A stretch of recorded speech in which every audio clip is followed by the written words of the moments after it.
What's up? Oh wow, this new camera does not do my face any justice. Well. Hey, what's up YouTube? It is a Saturday afternoon. It is a Sunday afternoon. It is a Monday afternoon. I am so sorry. I feel like I've been progressively getting lazy on the weekends. Not that I do much during the weekdays, but you know, I don't know. I just feel like I'm enjoying my life too much. And you know what they say, too much of a good thing is something not very good.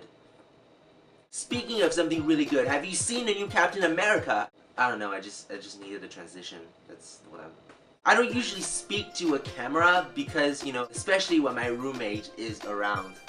Because it's more awkward than you think. Speaking of awkwardness, I saw Captain America 2 last Friday. Let me just clarify that I am biased because I am a Marvel fan and I am a movie fan. But I gave up both of these willingly and unconditionally for Scarlett Johansson. I want to do illegal things. Me and my friends do this very unethical thing. We rate our friends based on their physical appearances. It's wrong. Kids at home do not do this. But I feel like we're still young and this is sort of our rite of passage to adulthood, even though I'm practically 21. Let us enjoy our youth! Hey, Mark Zuckerberg did it, and now he's the CEO of Facebook. Always admired in life, guilty as charged. But in all honesty, Scarlett Johansson is probably the only person I've ever given above a 9. Marvel has to seriously stop putting her in movies because it is very distracting. In a very dirty way. I feel like that's what movies are trying to do to us nowadays. Pretty women and pretty men living out their fantasies in their adult world and constantly and brutally reminding us how substandard our lives are. But like my friend Nicholas always says, if you got it, why not flaunt it? So yeah, I'm not gonna do that. Too depressing. Swear the color of my hair just got on my hand. Back to what I was saying. Captain America 2 is the best movie Marvel has put out so far. Arguably even better than the Avengers, in my opinion. In my opinion. Who hasn't seen the Avengers, raise your hand. Why not? What have you been doing? Wake up and smell the Starbucks. But for those of us who've seen the Marvel films, particularly the Avengers, don't you feel more or less the same way? I mean, it's more grounded and relies less on excessive humors like the Iron Man movies. It is probably the most serious Marvel movie since The Incredible Hulk. Aha, you forgot that was a Marvel movie, didn't ya? I talk very fast, I realize, so feel free to interrupt me if you feel like I should talk less fast. Speak slower. Scarlett Johansson, as always, is smoking hot, and she's a complete badass in this movie. I mean, I feel like the longer she plays this role, the more she appreciates the character she's playing, which is good. I feel like that's what actresses and actors are supposed to do. In this new movie, she ditched her signature Black Widow uniform and was mostly in civilian clothing. So it was very refreshing to see the Natasha side of the character. In fact, most main characters have chose to ditch their uniforms, including Captain America. It's like Harry Potter 3, when they ditched those ugly school robes. It was also around the same time when Emma Watson got hot. Not to think about it, the clothing have something to do with it, right? The one thing I didn't like about the Avengers was how cheesy everything was. But lucky for me, Captain America 2 wasn't as cheesy. In fact, it almost feels political in certain aspects. I'm a political science major, so I'm into all that crazy stuff. Yes, I also watch House of Cards in case those of you want a stereotype. It feels almost like a spy film. I'm only saying that because I'm a James Bond buff and I know everything about James Bond. I'm not even exaggerating.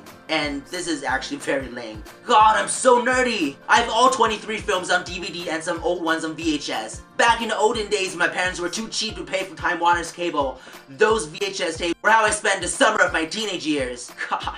I think it's good that Marvel is taking risks with their movies. It's taking on new grounds and incorporating fresh ideas to keep us interested. That's what keeps the longevity of a franchise. It's kind of like life. Sometimes you just gotta stop for a bit, take a deep breath, and tell yourself that there's a silver lining in everything. And what goes up must come down. I feel like that's not at all what that phrase means. But it's also like cars. You know, every once in a while you gotta check the oil, poke around the engines, change the seat or two, just pop the hood to make sure everything works okay. I feel like that's what Marvel was trying to do, and it's working. I know I can't actually propose to her seeing as she's pregnant and all, but in a way I feel like knowing that she's this kind of unreachable goal is what makes this experience magical. It's like Gatsby and Daisy with the whole shenanigan about the green dot. Scarlett Johansson is my green dot. Everybody has their green dots. So in the spirit of celebrating our inner green dots, I wrote a little something called my proposal to Scarlett Johansson.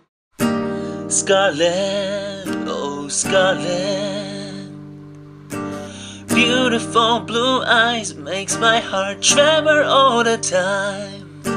Scarlett, oh my dear Scarlett, Why you gotta be so fine, so goddamn sexy all the time? Oh, scarlet, my favorite color, next to blue and purple and red. Oh, scarlet, my favorite Avenger, next to Iron Man, Thor and Hawkeye. I want to get under your covers. I need you to whisper Russian in my ears. Fuck Ryan Reynolds, 'cause you deserve better. An eye on the horse, let's get married tonight.